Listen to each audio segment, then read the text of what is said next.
तो hello my dear students, स्वागत है आप सभी का एक नए वीडियो में। डियर स्टूडेंट्स, यह वीडियो क्लास 10th और 12th वाले बच्चों के लिए बहुत ही ज़्यादा इंपॉर्टेंट होने वाली है, क्योंकि इस वीडियो में हम आप सभी को गणित में पास होने की जो ट्रिक है उसको बताने वाले हैं। तो डियर स्टूडेंट्स, इस वीडियो को लाइक कर दीजिए, चैनल पर पहली बार हैं तो सब्सक्राइब कर दीजिए, अपने दोस्तों के साथ शेयर कर दीजिए और वीडियो के अंत तक आप लोग बने रहिए। ठीक है, तो आपको हम ट्रिक व सबसे आसान तरीका बताने वाले हैं, बिना पढ़े बिना याद किए, केवल ट्रिक से। इसमें ना तो पढ़ना है ना ही रटना है, केवल ट्रिक से 100% आप हमारी गारंटी है कि पूरे के पूरे नंबर आपको मिलने वाले हैं। ठीक है प्यारे बच्चों, कमजोर छात्र हैं जो इस ट्रिक से कमजोर छात्र इस ट्रिक से अच्छे अंक ला सकते हैं। इस चीज को ध्यान रखना।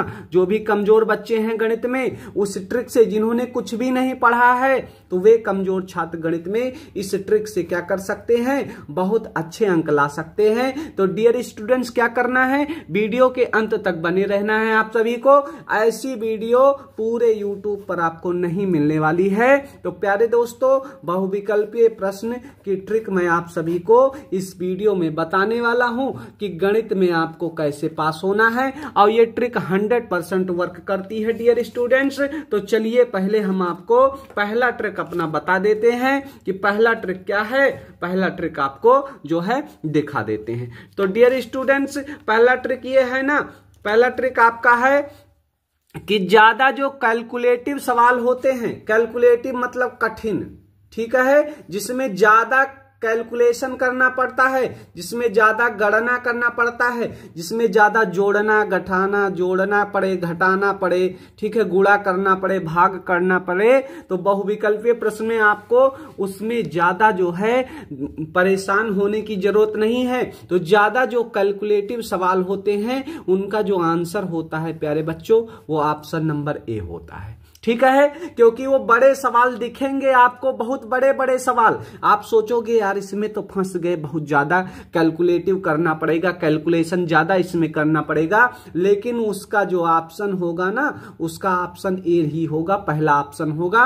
तो इसीलिए ध्यान रखिएगा कि ज्यादा जो बड़ा क्वेश्चन दिख रहा है तो उसका जो ऑप्शन होगा वो ए होगा, इसीलिए उसका ऑप्शन आपको एक लगाकर चले आना है। ध्यान में आई बात ना? तो इसीलिए आपको परेशान नहीं होना। ज्यादा बड़ा सवाल अगर बहुविकल्पीय में 20 नंबर, जो 20 नंबर का बहुविकल्पीय प्रश्न होता है, उसमें अगर कोई बहुत बड़ा लेंदी सवाल आ गया ना, तो उसको आपको सॉल्व करने की जरूरत नहीं है, समय नहीं गंवाना है, उसमें आपको ऑप्शन नंबर ए लगाकर चले आना है। ठीक है, तो चलिए दूसरा ट्रिक देख लेते हैं प्यारे बच्चों।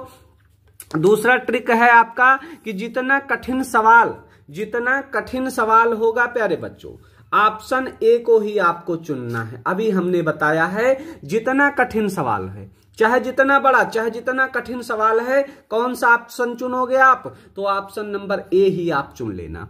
देखने में बहुत लंबी सवाल है, बहुत बड़ा सवाल है, लेकिन आपको क्या करना है प्यारे बच्चों, तो डियर स्टूडेंट्स, आपको ऑप्शन नंबर ए ही उसको लगा देना है, क्योंकि जितना लंबा सवाल देता है ना, उसका ऑप्शन वो ए नंबर ही दे देगा एग्जामिनर। इस बात को आपको ध्यान रखना है। ठीक है, चलिए अगला ट्रिक आपका है कि जो बहुत आसान क्वेश्चन होता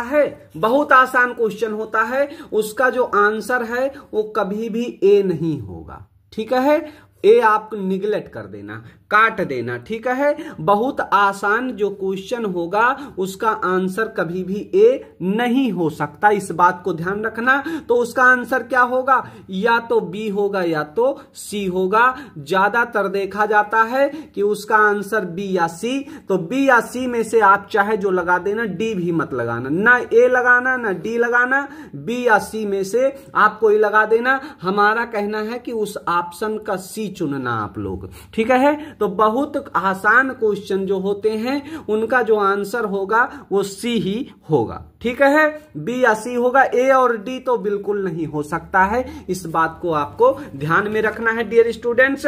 तो चलिए अगला जो और अंतिम है, जरा इनमें से अगर इनमें से सभी, इनमें से कोई नहीं, ए व बी दोनों, अगर ऐसा ऑप्शन आपको मिल जाता है। कुछ प्रश्न ऐसे होते हैं डियर स्टूडेंट्स कि जिसमें विकल्प दिया जाएगा ना, विकल्प दे दिया कि इनमें से सभी या इनमें से कोई नहीं, मिलता है ना, इनमें से कोई नहीं, नन ऑफ दीज या ऑल ऑफ दीज, इनमें से सभी ऑल ऑफ दीज और इनमें से कोई नहीं, नन ऑफ दीज। और ऐसा भी मिल जाता है कि ऑप्शन नंबर ए व बी दोनों, ठीक है। तो आपको अगर ये ऑप्शन दिखते हैं किसी भी प्रश्न में, जैसे एक में मिल गया ये इनमें से सभी, तो आपको इन्हीं को चुन लेना, इन्हीं ऑप्शन को चुनना है। अगर किसी में मिल गया ना कि इनमें से सभी, इनमें से सभी या इनमें से कोई नहीं, ठीक है, या इनमें से कोई नहीं, ज्यादातर यही मिलेगा कि इनमें से कोई नहीं, तो आपको उन्हीं प्रश्न को उन्हीं ऑप्शन को चुनना है, क्योंकि ज्यादातर 90% वही ऑप्शन क्या होते हैं, सही होते हैं। इनमें से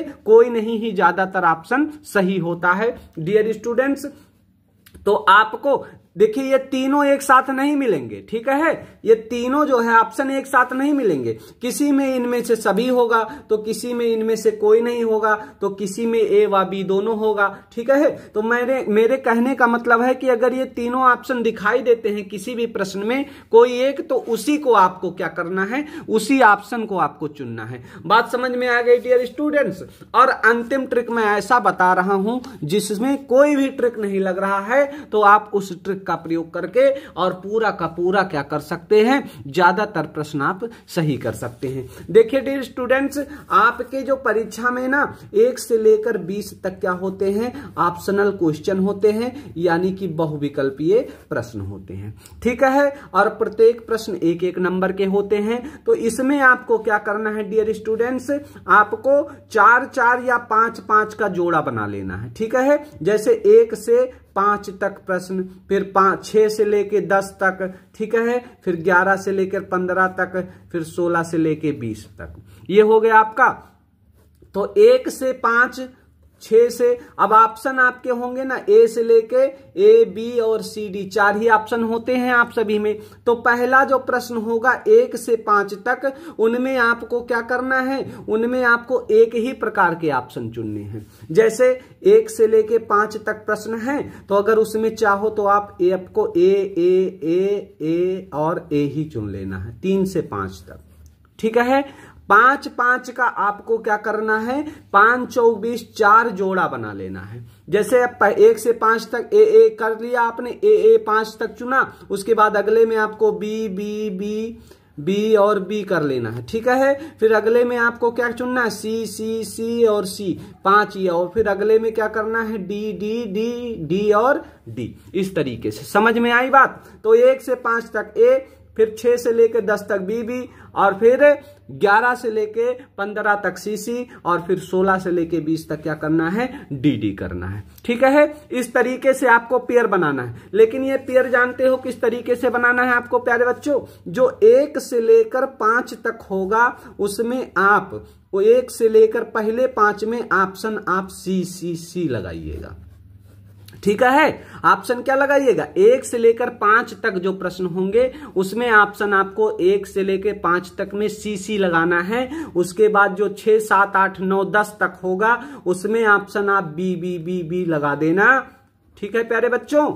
और ठीक है, फिर उसके बाद 11 से लेकर और 15 में आप डी लगा देना, और फिर 16 से लेकर 20 तक ए और ए लगा देना।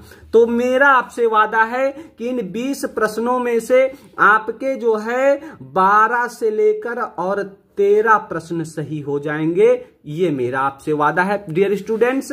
20 प्रश्नों में से अगर इस ट्रिक को आप फॉलो करते हैं तो 20 में से आप मान के चलिए 12 से 13 प्रश्न आपके सही हो जाएंगे बोर्ड परीक्षा में डियर स्टूडेंट्स। तो ये आपकी मैथ की ट्रिक थी, इसी चीज को आपको फॉलो करना है डियर स्टूडेंट्स। और याद करिएगा और ध्यान रखिएगा कि इसी ट्रिक को आपको बनाना है सही ढंग से, ठीक है। तो वीडियो में बस इतना ही, मिलते हैं अगले वीडियो में। धन्यवाद।